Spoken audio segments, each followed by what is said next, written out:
Yo, what's up? It's Mekra. For today's vlog, mag-unbox po tayo nitong DJI Mic 2. Yan. Itetest din natin to guys sa mga kung saan siya pwede. Kung talaga bang pwede siyang makonect dito ng walang connector. Dito sa Osmo Action 4 ko. Ano yung mga laman niya? Oh! Shoutout pala kay Ogie Ebiota kasi laging nagpapa-shoutout. Kaya in advance ko na kahit hindi pa niya sinasabi. Shoutout sa Idre. So, unbox na natin. Okay guys, open na natin itong bagong DJI Mic 2. Anong nasa box niya? Wow! Meron siyang sarili ng bag. Ayan. Instructions manual, tsaka DJI sticker. Ngayon kulay black na siya guys, oh. Yung sticker niya. Dati always white eh. Ngayon naka-black na siya. Iyan na natin guys. Buksan natin kung anong mga laman niya. Oh! Ito yung DJI charging case. Wow! Tapos, dalawang transmitter tsaka isang receiver. Tapos, meron siyang camera audio cable. Pali yung cable niya guys, oh. Sa pagkakagawa niya, napaka-genuine. Ang ganda ng niya, design. Charging cable. Windscreen. Pag mahangin sa lugar ninyo, pwede nyo itong ikabit. Ayan oh. Pali sinasaksak lang siya, tinutusok. Katest natin guys kung diretso na siya sa Osmo Action 4 directly na kumokonek. Ito lang, kailangan mo, kukonek na siya. So, kailangan ko lang buksan to. Yan.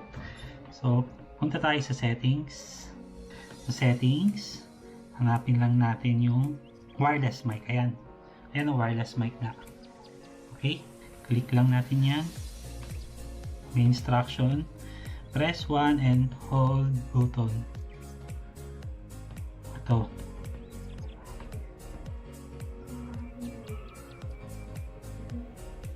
Ayan, nagkulay blue na. Tapos, chain. Indicator to blinking the units. Wait lang natin. Connect siya. Ayun, nag-wireless mic connected na. Medyo delay lang. So, hello mic test. Ayun o, gumagana na siya. Paano nyo nalalaman kung naka-connect yung wireless mic? Ito, itong nasa green na nasa itaas niya, yun yung wireless mic. Bali, nagsasalita na ako nito. Ang kagandahan pa dito guys, ito pala, pwede siyang diipit, tapos magnetic. Kung ayaw nyo isabit sa kwelyo or something. Kung ayaw nyo isabit ito na nakapaganto, pwede nyo siyang ibaba dito. Tapos ito, magnetic. Naka-magnet na siya guys. So, pwede ka na magsalita. Bali, ayun o. Ito, so nakikita nyo, gumagana siya. Maganda siya. Tapos yung feather, papakita ko sa inyo. Kung nasa lugar kayo ng mahangin, ang range niya pala, habang nilatanggal ito, ang range niya pala na nararating ng wireless mic, 250 meters nakalagay dito. Nakikita nyo itong butas na to. Kakabit nyo lang ito. Naka-feather mic ka na. Itong magnetic guys, oh, sobrang kapit.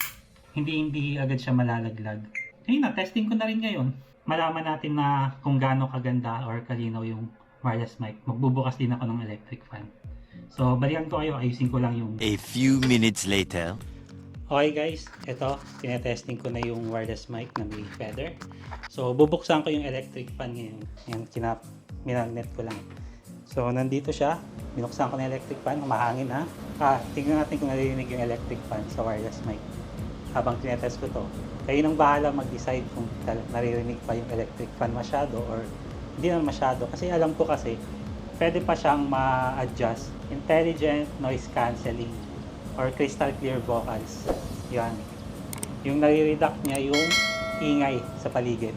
Nasa hangin ako ngayon. Hindi ko alam kung naririnig pa kasi nagbablog ako gamit ng DJI Osmo Action 4. So, habang ginagawa ko to, susubukan natin na pwede kaya dalawang transmitter ang gamitin sa isang wireless mic or experiment ko na rin kung magagamit pa ba natin ito sa DJI Osmo Action 4 kung kailangan pang gamitin ito. Okay?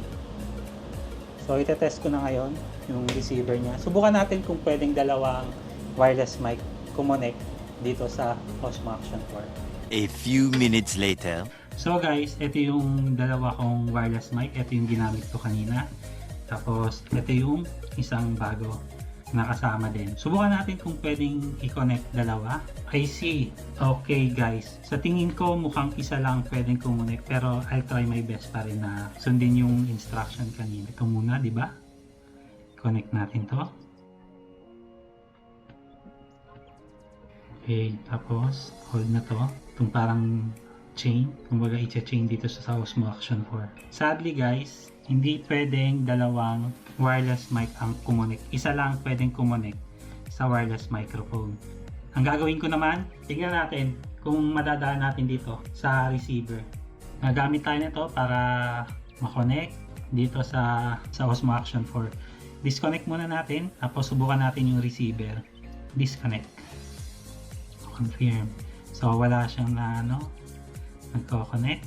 First time ko lang gagawin ito. Nag-experiment lang ako. So ito i-connect natin itong receiver dito. Hindi kaya baliktad gawa ako. Chain 1 or gawin natin color green. Hirap nito ah. Ayun, connect. Ayun pala. Ito pa yung isa. Kailangan na color green silang dalawa. Isa pa lang na i-detect. So gawin natin green to. Ayun, dalawa na. Ito muna. Hello, mic, test, sound check. Ito yun, yung nasa una. Ito naman yung pangalawa. Hello, mic, test, sound check. Okay guys, sa mga naka-Osmo Action 4, kung gusto nyo gumamit ng dalawang microphone, kailangan gagamit kayo nitong receiver. Kukonek lang naman dito sa gilid yan. Hindi na mahirap i-connect. Dalawa na siya oh. Hindi ko alam kung para saan tong letter M na to. So far, gumana naman. Okay, sa cellphone tayo guys. Try natin ha. A few minutes later. Yan, gumagana na. So punta tayo sa camera. Dapat may ganyan. Lalayo lang ako guys. Lalayo ako para malaman natin na gumagana dito. May bali mahina. Doon ako sa dulo. Nandito yung cellphone. Wala akong stand. Ito yung stand. Number 1.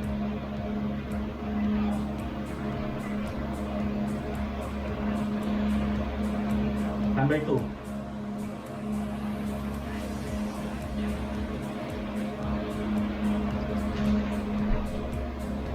Okay. Subukan natin kung marinig nga ba siya. So, ito yung testing ko. Ayan, lumayo ko. Pabulong lang yun ha. Number 1.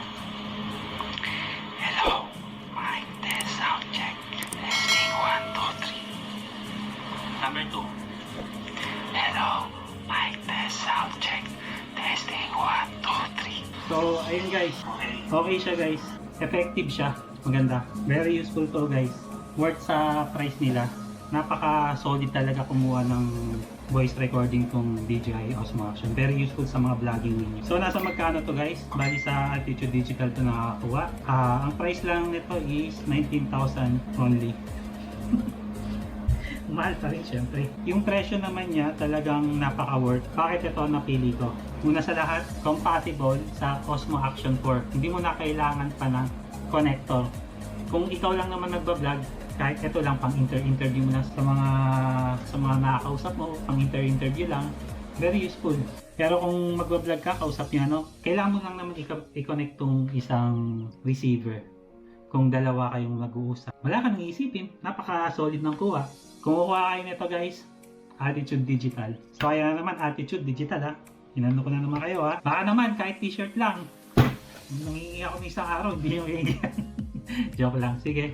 So yun lang naman guys. Papatest nyo kung gaano kalayo. Kasi nakasulat naman dito, 250 meters yung layo niya na pwedeng ma-receive pa rin yung boses niyo. So far sa mga nakita ko kasi sa ibang vlog na sa US, malayo yung nararating ng wireless mic talaga. Nakita ko na rin. Pwede nyo naman i-check sa ibang mga vlog like na sa US kasi ako gusto ko lang sa mga Pilipino na worth ba siya na bilhin ninyo o hindi. Para sa akin, worth ito. Solid kapag lalo na nag-vlog kayo sa labas, kumukuha kayo nag-vlog kayo through voice, kung gusto nyo mahina lang nagsasalita, hindi kayo makaistorbo ng ibang nasa paligid nyo, lalo na nasa kainan, kahit pabulong lang, ang lakas very yun. Tapos, na-adjust pa yung volume. Pwede mong i-adjust sa receiver yung volume para lumakas yung boses mo. Kapag mahina yung boses mo, pwedeng lumakas. Yun. Pwede mong hinaan kung ayaw mo ng ano, malakas kung ikaw lang naman mag-isa. Ganun.